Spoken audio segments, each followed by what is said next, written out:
Georgia's won two national championships in a row. I'd say for the moment they are the best. They've proven it on the field that they are the best for the last 2 years, but success is not a continuum for us. It's not a continuum for anyone. That was Nick Saban talking to ESPN late last month about the landscape of college football right now, and the Georgia Bulldogs, obviously, with the upper hand the last couple of years. One with a win over Bama, actually, in Indianapolis. I don't know how many of y'all remember that or not, but it was a big win. It was, and would we be having this discussion right now if Georgia lost that game to Alabama? No. And the answer is no to that. Today's video is brought to you by DoorDash. We'll get to that message a little bit later, so thanks to them. But it's one of these conversations that we have in the off season so often about everyone, fans, media, everybody, coaches, I guess, trying to project what will happen in the coming 12 months of football. And it's really hard to know. The betting markets are probably the best way to take a look at things. But with what Nick is saying, is he's acknowledging reality in that Alabama has slipped. Um, you know, the last time that they had gone no, there's been no point in time at which Alabama has seen another team from the league win the national championship in 2 consecutive years. That's never happened in Nick's time. He's seen Auburn win it, he's seen LSU win it, and he saw Georgia win it. But he never saw any, well, and he saw the Gators win the national championship in 18. But never in that time did anyone win it two in a row. So if there's a direct threat to Alabama, it's Georgia. And it has been Georgia. I think that the thing about it is right now that it's not been discussed very often is uh, we have talked for so long about what Georgia could or should be that we've not seen it uh, be fulfilled. That there's been a lot of dismissal of what folks dismissing what Georgia can do, what they're capable of. They never win it. Well, that's not the case anymore. I mean, excuse me, that's the problem for Alabama. That's the problem for LSU and whoever is that we've seen. I mean, Clemson didn't win it in back to back, and literally no one has won it back to back in a long time, let alone anybody from the league. And so, with Nick getting older, and just that, Georgia has done what it's done lately. I think it is certainly a challenge for Alabama, no doubt about it. Join our newsletter today, and you're going to be entered into um, the opportunity to get double dogs for free, giving it away to 5 people who sign up for our newsletter. But you've only got a little bit of time remaining. I'm going to announce the winner next Tuesday. If you're not in by next Monday, you're not getting the book for free. You're not eligible for it. So check that link out down below. It's the only link that's there. You look at the future betting odds. Uh, these I believe these continue to skew towards Georgia, if my math is correct, at least away from Alabama. Ohio State is coming on a little bit, but it's essentially Georgia, and then about half the chance, or half the probability, I should say, that Alabama wins the national championship. After that, Ohio State, Michigan. I will reiterate, I'm not sure I understand the reasoning for Ohio State being in front of Michigan, but I digress. SC is lower than that. Them and LSU are in the same basic universe at about plus 1600. And then I'll say the same thing about Clemson and Florida State. I'm not totally sure why, Florida State for the most part, is a better favorite to win the national championship over Clemson. They've not beaten Clemson since 2014, I believe. So we'll just see what happens there. I do think they have a lot of momentum, but momentum doesn't mean anything. You have to kind of get the job done.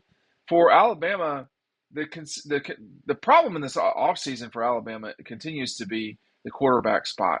Are they going to find the person they need there? Because with the transfer coming in from Notre Dame, That's a very, that may well answer their question because that's been a problem. The folks around that program have acknowledged that that is a real dicey situation for Alabama. There is no certainty on how they move forward with the two guys that they had there. There just was not a lot of comfort there. So that's the thing. I mean, with Georgia, Michigan is the only school in the top four of the betting odds that returns their starting quarterback. Of course, you have SC with Caleb Williams, who is spectacular coming back, but there's a lot of I don't know about turnover. There's you've got a returning quarterback at SC and LSU and Florida State. I don't mean it can't be that you have returning quarterback at Clemson if he started two games. And then I believe you got a switch at Penn State. You've got a bit of a battle at Texas, or do we not have a battle there? I can't tell what's going on. Notre Dame, Tennessee, those guys are both going to have different quarterbacks. Bo Nix will be back at Oregon, so I don't know where all of this stands other than Georgia and Alabama have recruited better than everybody else. They have developed better than everybody else. They are the two schools in position to have the biggest wins moving forward.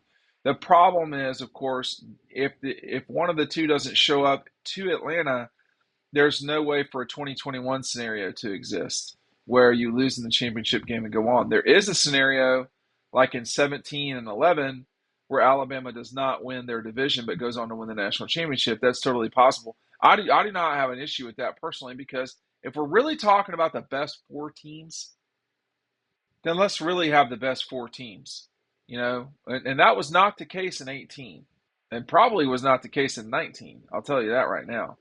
So it became a discussion of, how can, Notre Dame's undefeated. Well, it doesn't mean they're better than Georgia. And as it turns out, they were not. So, um, or Oklahoma, really, it was a problem.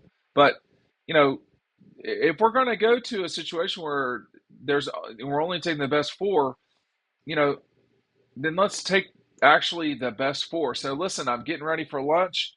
I really don't want to leave the house and maybe DoorDash time, and you can get 50% off your first order with DoorDash.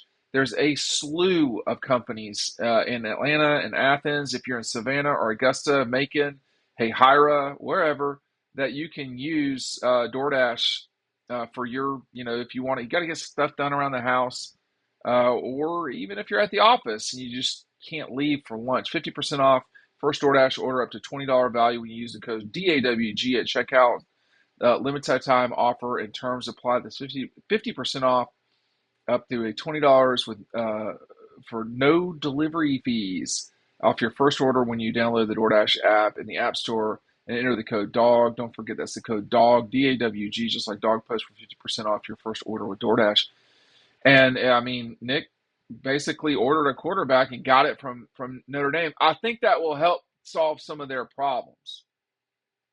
I think that will help solve some of their problems. The other sort of quandary for Alabama is if you look at their situation as it relates to winning the national championship, which I think they're completely is not out of that realm of possibility at all that they can win it. They have to deal with Texas, who they should beat, LSU, and probably Georgia. So no one else outside of the schools in the Big Ten are dealing with that. So these really challenging upper echelon battles, and they deal with Tennessee too. So of the let's see, that's five. So of the top 12 projected teams to challenge for the national championship, uh, Alabama plays three of them we know, and then they would have to play Georgia or Tennessee in a rematch in the SEC championship game. Nobody else has to deal with that. So the odds reflect that to some degree, but I think the odds just think that they're just not as good as Georgia right now, which is what Nick was saying. And the important part about what he was talking about though is the end of the quote. He said, "Success is not a continuum for us. It's not a continuum for anyone." So just because you won it doesn't mean you will continue to win it. And that's been my biggest beef about the coverage of sports, generally speaking, is that we assume particular things that a particular thing will happen either because it just happened or that it has happened a lot. The Golden State Warriors are not going to win the NBA championship forever. They're just not. And Georgia's not going to win the national championship forever either. But someone's got to beat them first.